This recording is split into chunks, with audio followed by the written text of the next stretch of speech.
Hello friend, good morning, જય શ્રી કૃષ્ણ, જય સ્વામિનારાયણ, જય યોગેશ્વર અને જય સચ્ચિદાનંદ. આજના નવા બ્લોગમાં તમારું સ્વાગત છે. તો આજે છે શ્રાવણ સુદ 11 અને શુક્રવાર છે અને આજે છે પુત્રદા એકાદશી. અને આજે પુત્રદા એકાદશી છે ને આજે છે ને મા જવંતિકા વ્રત છે તે પણ રહી શકાય, કારણ કે શ્રાવણ મહિનાના કોઈ પણ શુક્રવારે મા જવંતિકાનું વ્રત આપણે રાખી શકીએ છીએ. તો જો આપણે સવારનું શિરામણ કરવા માટે બેસી ગયા છીએ. જમવામાં છે રોટલી, ચા, દૂધ, વેફર અને સૂકી ભાજી બનાવી છે અને ખીર પણ છે, કારણ કે આજે 11 હોય એટલે. અને જય શ્રી કૃષ્ણ.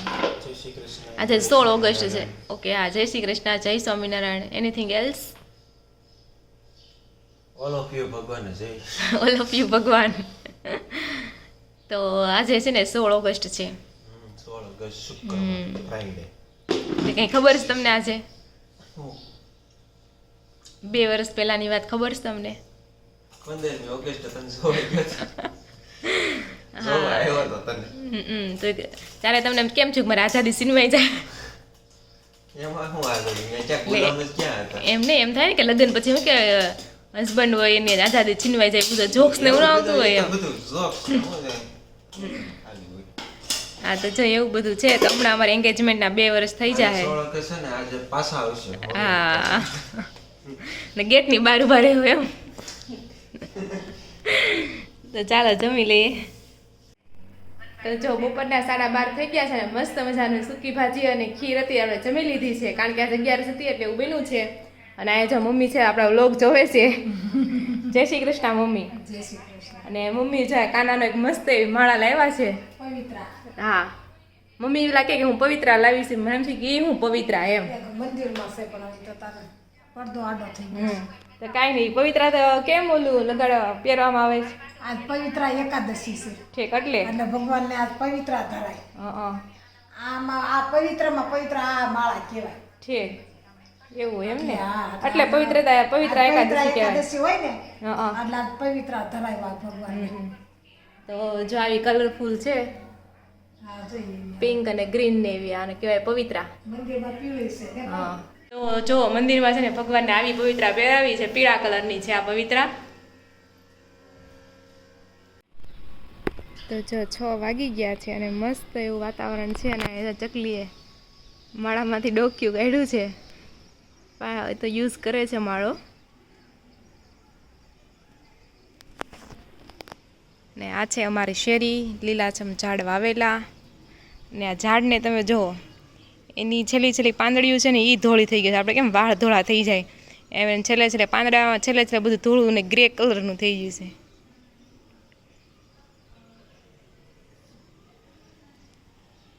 તો સાંજના 7 વાગી ગયા છે ને જમવામાં તો મારે અને રોનક 2 જણાને જમવાનું છે. મમ્મી 11 રહ્યા છે, પપ્પા 11 રહ્યા છે, અને સંજયભાઈ તો સાંજે મોસ્ટ ઓફ ખાતા જ નથી.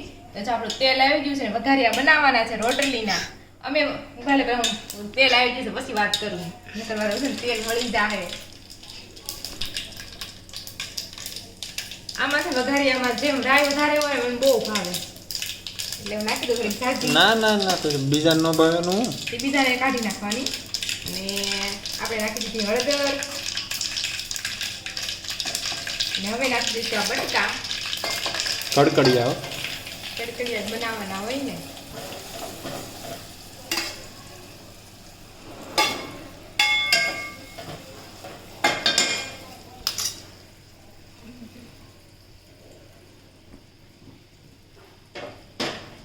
ये क्या है बे? ખાંચીથી ન પાવે એટલે કપડાથી આમ કરી નાખવાનું, એટલે બધું મિક્સ થઈ જાય એમ.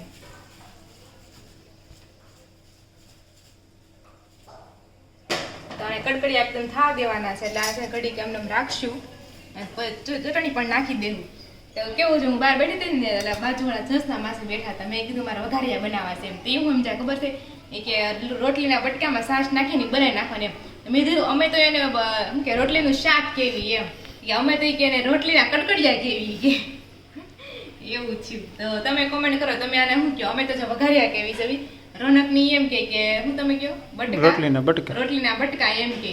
બાજુવાળા જોસના માસી એમ કે રોટલીના કડકડિયા. તો તમે કોમેન્ટ કરો કે તમે શું કહો છો. આમાં તો કે ને ભારત દેશ એટલે ભાતી કે દો લોગ એમ. હા, બોલી અલગ અલગ. એમ પ્રદેશ ફરે એટલે બધું ફરે, બોલી ફરે, ખાણું ફરે, એમ બોલી બાર ગાવે બોલી બદલાય ને બહાર ગાળે બોલી બદલાય એમ. આપણે સૌરાષ્ટ્રમાં રહેતા હોય તો રાજકોટમાં બોલી અલગ હોય, અમરેલીની અલગ હોય, નકર રાજકોટ ને અમરેલી ત્યાં ક્યાંક ફરક હોય. એવું છે બધું. તો થોડીક આપણે છે ને ચટણી પણ નાખી દેવી. મને ચટણી વગર જરાય ન ભાવે. રોનકને બહુ ચટણી વાળું ખાવાનું. નાળના ચટણી વાળું નહીં, તો કડકડીઓ મને ભાવે. કડકડીયું ચટણી તો ખાય છે. ચટણી તો નાખવી જ પડે ને, તીખા ના, નીકળે. મસ્ત લાગે ચટણી વગર ના. અને થોડુંક નાખી દેવું મીઠું, કારણ કે રોટલીના છે ને થોડુંક મીઠું નાખી દેવી. તો પણ ન ભાવતી ન નખાય ચટણી. હવે કાંઈ નહીં, નાખી દઉં. બીજું અલગ કેમ કાઢવું? અલગ વેડાર કાઢી લો તો પછી મારે કડકડિયા ન થાય, એમ થાય ને? That's why. સરસ. અને જે બાજુમાં મસ્ત મજાનો ચા પણ મૂકી દીધો છે. અને ઘણા ખરા કેવું હોય, આદુ વગરની ચા ન ભાવતી હોય, જેમ કે હું જ છું. મને છે ને આદુ હોય ને તો જ ચા ભાવે. તો તમે કોમેન્ટ કરો, તમને આદુવાળી ચા ભાવે કે આદુ વગરની ચા ભાવે? મને કિટકેટ ચા ભાવે. કિટકેટ ચા? એકવાર રીલ્સ જોતો હતો ને તો એમાં આવી હતી કિટકેટ ચા. એ કેમ બનાવતા કિટકેટ ચા? અંદર કિટકેટ નાખી દે એટલે કિટકેટ ચા. કાંઈ નહીં, બતાવો તો ખરું. રીલ્સ ટ્રાય તો કરશું આપણે કેવી બને કિટકેટ ચા. મને લાગે પછી એમાં છે ને ઓલું નાખવાનું હોય, ખાંડ ને એવું ન નાખતા હોય પછી એમાં. ભગવાન જાણે. કાંઈ નહીં, ચાલો આપણા વઘારિયા બટેકા મસ્ત બની ગયા છે. એટલે જે નાથી ઘડીક રાખવા પડશે એટલે મસ્ત કડકડિયા થઈ જાય. અને અમે જમી લેવી અને પછી મળીએ આપણે કોમેન્ટ સેક્શનમાં અને શ્લોક ગાવામાં મળીએ પછી. ચાલો કેમ ફોટા પાડશો? આપણા મસ્ત કડકડિયા બની ગયા છે, મસ્ત બન્યા છે ને. તો જો ખાવા માટે બેસી ગયા છે અને મમ્મી જો દીવાબત્તી કરે છે અને આપણે અહીંયા ચાલો જમી લેવી. તો જો 7:30 થઈ ગયા છે ને અમે જાવી છે દૂધ લેવા ગલુડી ગામમાં. ગલુડી ગામ બતાવી તમને આજે. તો જો અમારા ઘરના પાછળના રોડથી જ ગલુડી ગામે જવાય છે. ને આ જો અમારા ઘરની પાછળનો રોડ છે ને આ બુલેટ ટ્રેનના પાટા પણ નીકળે છે. અને આ બાજુ છે ને ગોડાઉન છે આ લોકોનું, જ્યાં બુલેટ ટ્રેનના બધા સ્પેર પાર્ટ ને એવું બનાવે છે. જ્યાં એનું ગોડાઉન છે. અને રોડ તો બહુ જ ખરાબ છે. અને આ બાજુ કેનાલ છે, જો કે અંધારામાં દેખાતી નથી. This is the village life અને વી આર ગોઈંગ ટુ ગલુડી ગામ. ગલુડી ગામની સીમામાં પ્રવેશતા મસ્ત એવો રોડ આવી ગયો છે. આમ પણ ગલુડી ગામ છે ને બહુ સદ્ધર ગામ છે. મસ્ત એવો રોડ છે આ. અને હમણાં છે ને કષ્ટભંજન મહાદેવ નહીં પણ કષ્ટભંજન હનુમાન દાદાનું મંદિર પણ અહીંયા આવશે. તમને જરૂર દર્શન કરાવશું. જય હનુમાન દાદા. તો જો ગલુડી ગામમાં કષ્ટભંજન દેવ છે હનુમાન દાદા. એવું કહેવાય છે કે ક્યાંથી જુદી લેવા છે. જય હનુમાન દાદા, હનુમાન દાદા, જય મહાદેવ મહાદેવ. તો આજે મંદિર આવી ગયું છે. ચાલો આપણે આગળ ગામમાં જઈએ. દિવસે હોય તો બધું ક્લિયરલી થોડુંક દેખાય. અંધારામાં કાંઈ બહુ એટલું બધું છે નહીં. આ છે ગલુડી દૂધ ઉત્પાદક મંડળી. બધા જે દૂધ હોય ને એ જમા કરાવે. અને મસ્ત એવું પેસેજ ને એવું બધું બતાવ્યું છે. જો રોનક મને ત્યાં લઈ જાય ને તો તમને બતાવું. ગાર્ડન જેવું, તળાવ જેવું મસ્ત વોકિંગનું બધું બનાવ્યું છે. અને કંઈક લખ્યું તો ઓલો આઈ લવ ગલુડી એમ. ગૌરી પૂરી. હા, જઈ રહ્યું ગૌરી ને પૂરી ને આ એની ગાયું છે. અને આપણે દૂધ લેવાનું છે અહીંયાથી.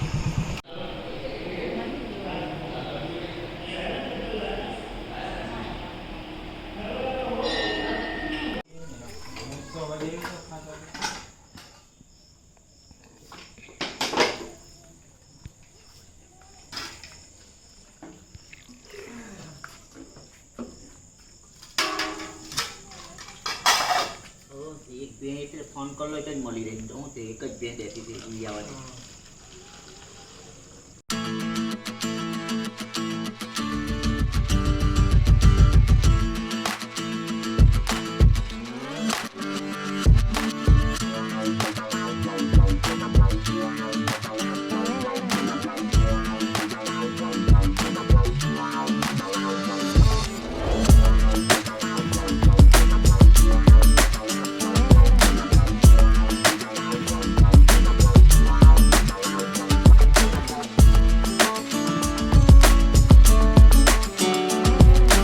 તો જો દૂધ લઈને આવી ગયા છે હવે, અને જો દૂધને પછી આવી રીતે ગાળી નાખવાનું, કારણ કે એકદમ છે ને પ્યોર દૂધ હોય છે. લાવો કોઈ ભેંની રૂવાટી હોય. હા, ભેંની રૂવાટી ને એવું કચરું નીકળે, બાકી બીજું કઈ કચરું ન કોઈ હોય. સાણ હોય હોય ને અને હું તમને દનાયું કહેવાય એમ. દનૈયું કહેવાય. દેશમાં દનૈયું જ કે ઘર ઠીક. ધરાવ દૂધ લેવા જાય હં, ને એને દનૈયું કહેવાય. તપેલામાં લેવા જાય ને કે તપેલેથી લઈ આવ્યા. ઠીક. હા તો એવું છે હે. હા વાટું વાર હાલે આજ સોમવારે શરૂ થયું હોય હા એટલે આવતા સોમવારે દનિયું પૂરું થાય ઠીક. અઠવાડિયા મંગળવારેથી પાછું નવું શરૂ થાય હા એટલે દનૈયાનો હિસાબ પૂરો કરી નાખવાનો એમ. અઠવાડિયે હિસાબ 8 દિનનો હિસાબ થાય ઠીક. દનૈયા એટલે 8 દિવસ, સોમવારથી સોમવાર. પછી વાર હોય ત્યાં પછી ગમે એ વાર હોય. શરૂ કરે એ વાર તે આમ હોય વાર આવી ફોર્મમાં આવે ને એટલે એમ કે આટલી પડી તમારું દૂધ હા છે. ઓકે. એટલે એના અઠવાડિયાના પૈસા દઈ દેવાના. પછી મંગળવારથી દનૈયું ચાલુ થાય. છે. પછી સામું દનૈયું એ મંગળવારે પૂરું થાય. તો જો દૂધ ગરમ કરવા મૂકી દીધું છે. તો જો આપણે છે ને ભગવદ્ ગીતાનો 12મો શ્લોક આવ્યા છે, અધ્યાય નંબર 1 અને 12મો શ્લોક. પહેલા આપણે એવું જોયું કે દુર્યોધન છે ને પોતાની સેના અને પાંડવોની સેનાનું નિરીક્ષણ કરે છે, એમાં કોણ કોણ છે ને એવું બધું. તો ચાલો આ 12મો શ્લોક વાંચીએ. તસ્ય સંજનયન હર્ષમ કુરુ વૃદ્ધ પિતામહ સિંહનાદમ વિનદ્ય ઉચ્ચે શંખમ દદ્મો પ્રતાપવાન. ત્યારે કુરુવંશના મહાપ્રતાપી વયોવૃદ્ધ વડીલ પિતામહ ભીષ્મ સિંહની ગર્જના જેવો ઘોષ કરનાર પોતાનો શંખ ફૂંકીને ઉચ્ચ સ્વરે શંખનાદ કર્યો, જેનાથી દુર્યોધન બહુ હર્ષ પામ્યો. તો જો અહીંયા છે ને યુદ્ધની શરૂઆત થઈ જાય છે, અને પિતામહ ભીષ્મ છે ને તે સિંહની ગર્જના કરે એવો શંખ છે તે વગાડે છે.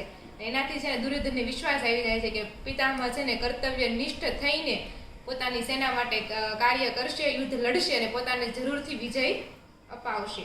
અને ભીષ્મ પિતામહને ખબર જ હતી કે આપણે તો હારી જ જવાના છે, કારણ કે સામેના પક્ષમાં તો પરમેશ્વર ભગવાન શ્રી કૃષ્ણ હતા. હા, એટલે એ તો ભીષ્મ પિતામહને ખબર જ હતી, પણ છતાં પણ તે એની દુર્યોધનની ટીમમાં રહે છે. એને ભેગા રહેતા હોય એટલે હા. પછી તો એને કરો દેનો. એટલે એને તો છે ને કોઈ એની ભેગા રહેતા નહીં તોય કોઈ કચાશ વગર ઈ છે ને યુદ્ધ લડશે. એકદમ એ કર્તવ્ય સિંહાસન નિષ્ઠ થઈને. પ્રત્યે વફાદાર વાળું હતા કે હું જે એ સિંહાસન ઉપર જે બેઠું છે ને એનું હું માની એમ.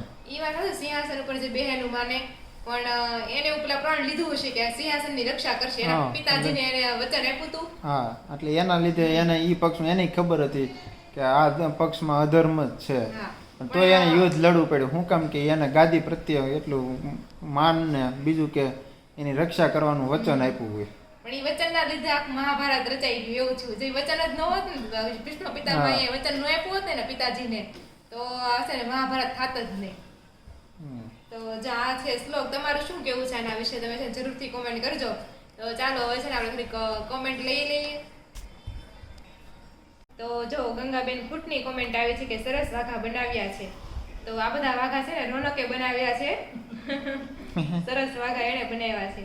પછી અરુણાબેન મુંગાલા કહે છે જય સ્વામિનારાયણ. સુધાબેન રવૈયા કહે છે સરસ વાઘા બનાવ્યા છે. આજ મોસ્ટ બધી એવી જ કોમેન્ટ છે, તમે સરસ વાઘા બનાવ્યા છે એમ. પછી રાજ પાર્થિવ કહે છે એન્ડ બીવા કો રોનકભાઈ સરસ વાઘા બનાવ્યા છે. ગીત પટેલ કહે છે સરસ વાઘા બનાવ્યા છે. Thank you. કયો તમારા બધા વખાણ કરે છે, તમે વાઘા એવું છે, બનાવ્યા મને છે. ક્યાં ખબર છે. પછી આરુ સોલંકી કહે છે ખૂબ સરસ વાઘા બનાવ્યા રોનકભાઈએ. તો નીરમ રાજપાલ રોનકભાઈ વાઘા બનાવવામાં એક્સપર્ટ લાગે છે. દહીં જો હિંડોળો બનાવ્યો છે ને હળી હળી વાળો મેં તમને બતાવ્યો છે ઘણી વાર તમને વિડીયોમાં. દિવાસળીનો હળીનો હિંડોળો બનાવ્યો છે, એમાં એને લાઈટ લગાડેલી છે. પંખો લગાડ્યો તો લાઈટ લગાડેલી છે. એવો હિંડોળો બનાવ્યો છે. ત્યારે બધા ઘનશ્યામ મહારાજ બેઠા છે, એ રોનકે બનાવ્યો છે. અને આ તે વાઘાએ રોનકે બનાવ્યા છે. એની એ બધી વસ્તુમાં બહુ ઇન્ટરેસ્ટ છે. હમણાં ગણપતિ આવશે ને તો ગણપતિ માટેના તમને બતાવશે, બનાવીને બતાવશે ને. હા, બે ઈંડોળા બનાવીને ખાશે એટલું તેને કેવું છે. તો કાંઈ નહીં, ઈ ઈંડોળો લગભગ નથી આપણે ધૂમ કર્યો છે આડો નહોતો આવ્યો એટલે નહીં હોય. એનો વિષય આખાના પૂરો વિષય છે. તો રાજ પાર્થિવ કહે છે જય માતાજી, પઈ ફુવા બની ગયા છો. હા. પછી વૈશાલી પટેલ કહે છે જય શ્રી કૃષ્ણ, વાઘા બહુ સરસ બનાવો છો દીદી તમે. તો દીદીએ નથી બનાવ્યા, કુમારે બનાવ્યા છે, દીદાએ બનાવ્યા છે. દીદાએ બનાવ્યા. પછી વીએમ રાવલ કહે છે હેપી ઇન્ડિપેન્ડન્સ ડે રાધિકાબેન, થેન્ક યુ. વીએમ રાવલ કહે છે એમાં થેન્ક યુ નો હામે હેપી ઇન્ડિપેન્ડન્સ ડે. હા ઈ વાત એ છે કે આજ બરોબર આવું જ થાય છે. તો તમને પણ બધાને હેપી ઇન્ડિપેન્ડન્સ ડે, સ્વાતંત્ર્ય દિવસની શુભકામનાઓ. હવે શું ઈ તો આપણે કાલ વિડીયો ચાલુ કર્યો તો ત્યારે બધાને કહી દીધું હતું કે આજે 15મી ઓગસ્ટ છે, બધાને ખૂબ ખૂબ શુભકામના એમ. પછી બીએમ રાધિકાબેન સરસ કાના વાઘા બનાવ્યા છે, તો ઈ વાઘા રોનકે બનાવ્યા છે. પછી હર્ષાબાબુ કહે છે ફઈબાને ખૂબ ખૂબ શુભેચ્છાઓ, તો તમારો ખૂબ ખૂબ આભાર. નીલમ રાજપાલ કહે છે મારા કાકાનો છોકરો પણ નચિકેતામાં ભણતો, હું એને સ્કૂલે લેવા જતી ઘણી વાર. તો હું પણ જો નચિકેતામાં જ ભણી છું, 1 થી 10 ધોરણ નચિકેતામાં ભણી છું. ને આમ નજીક કૈલાસધામમાં જ રહેતા. તમે ક્યાં રહેતા એ કોમેન્ટ કરજો. પછી શું નેમ છે કોનું પણ ક્વેશ્ચન માર્ક, ભજનનો કયા ભજનનું? એમાં બીજી કોમેન્ટ છે. હા કોઈ યુઝરે કોમેન્ટ કરી દે શું નેમ છે, પણ મને કઈ આઈડિયા નથી આવતો તમે કેની વાત કરો છો એમ. ફરી વાર લખ. પછી કોઈ યુઝરે એમ કીધું છે સંતોષનગર છે એ નચિકેતામાં ભણતા. ઓકે, અમે તો સીતાનગર વાળી નચિકેતા હતા ને ત્યાં ભણતા અમે. પછી દેવ ગોંડલિયા બ્લોક કહે છે શું નેમ છે ભજનનું? કયા ભજનની? આપણે કયા ભજનની વાત ક્યાં કરી હતી? કઈ કાલ મમ્મીનું ભજન લેતા તો ત્યાંથી વાત છે. ઓકે, અમે કાલ મમ્મીના ભજન લેતા હતા. એ તો મમ્મીની ખુદની ભજનની ચેનલ છે હીરુના ભજન કરીને. તો તમને જો ભજન કીર્તન સાંભળવાનો શોખ હોય, શ્રાવણ મહિનો છે એટલે સાંભળવા જ જોઈએ ભજન કીર્તન. તો મમ્મીની ચેનલ તમે જરૂર વિઝિટ કરી લ્યો. અને તમને જો ભજન કીર્તન ગમતા હોય એટલે લાઈક શેર અને સબસ્ક્રાઈબ જરૂર કરી લેજો. અને જો આ કેમ કોમેન્ટો છે ને બધી અહીંયા જ પૂરું થાય છે. જો આ રીતના તમે સપોર્ટ કરતા રહેજો ને કોમેન્ટ કરતા રહેજો. તમારે જેવો કન્ટેન્ટ જોવો હોય ને એવું સજેસ્ટ કરજો કોમેન્ટ બોક્સમાં, એટલે અમે એ બતાવવાની ટ્રાય કરીશું. તો ફરી મળશું કાલ નવા વ્લોગ સાથે. ત્યાં સુધી સુરક્ષિત રહો. મને ઈ જ યાદ આવી જાય, હું જ્યારે હું છે ને વિડીયો એન્ડ કરું ને એટલે મને ઈ જ યાદ આવ્યું હતું કેવું આવું સિરિયલ આવતી હોય કંઈક ક્રાઇમ પેટ્રોલ આવતું ને એમાં સુરક્ષિત રહો, સતર્ક રહો. હા, સુરક્ષિત રહો, સતર્ક રહો, મને ઈ જ યાદ આવી જાય બોલો દર વખતે. એટલે જો આ વિડીયો આપણે અહીંયા જ એન્ડ કરીશું. ફરી મળશું કાલ નવા વ્લોગ સાથે. ત્યાં સુધી જય શ્રી કૃષ્ણ. જય શ્રી કૃષ્ણ, જય સ્વામિનારાયણ.